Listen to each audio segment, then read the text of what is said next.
stylish and contemporary. That's what strikes you the moment you lay eyes on the Chetak electric scooter. It's definitely a looker, there's no doubt about that. And it could probably be one of the best looking scooters out there right now. And it's available in two variants. The top spec premium variant gets a front disc brake, metallic colors, and slightly different colors on the alloy wheels. Although there are elements and components which are quite original, there is a sense of familiarity in the design. The Bajaj Chetak name is legendary because it's one of those scooters which accounted for more than 75% of Bajaj Auto sales at one time. But scooters are no more. But now in 2019-2020, we have the new Chetak. It's all electric and it looks absolutely gorgeous. In fact, if you look at it, it does remind you somewhat of the Vespa, particularly the Vespa Electrica that we saw at the Auto Expo last year. But overall, fit and finish, fantastic. It looks like it's very, very well made.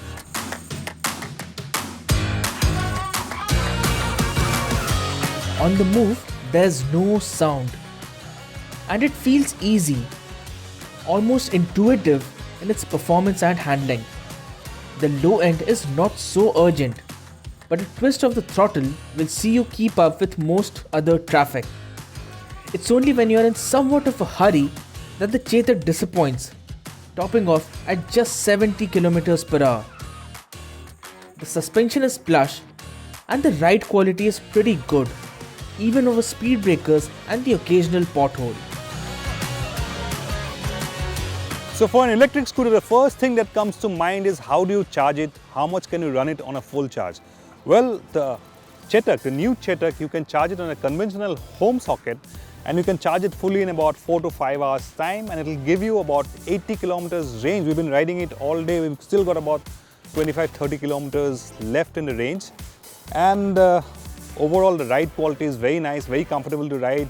You can go over potholes, speed breakers. It's quite comfortable, quite nice. The seat is very comfortable and it gives about top speed of about 70 kilometers per hour. For small cities, small towns, that's more than enough. But if you live in big cities, you need to travel long distances. Perhaps a little bit more top speed would be more welcome. The paint quality is superb and each curve along the Chetak's body speaks volumes about the fit and finish. The LED DRL inside the headlight lends a sense of modernity. The headlight is also LED and the front apron has a small grille, kind of like an air intake.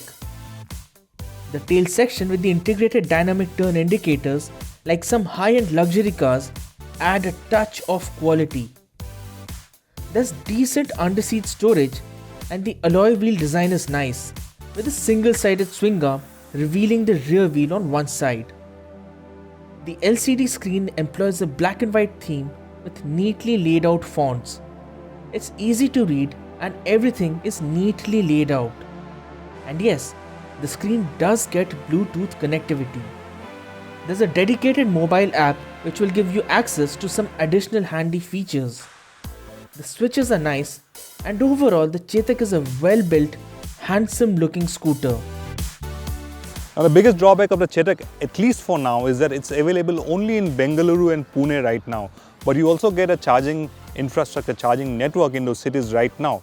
But Bajaj says it will be available in 24 cities. So overall, a nice product. Yes, we would have wanted a 80 kilometers per hour top speed, but quite nice, quite likable.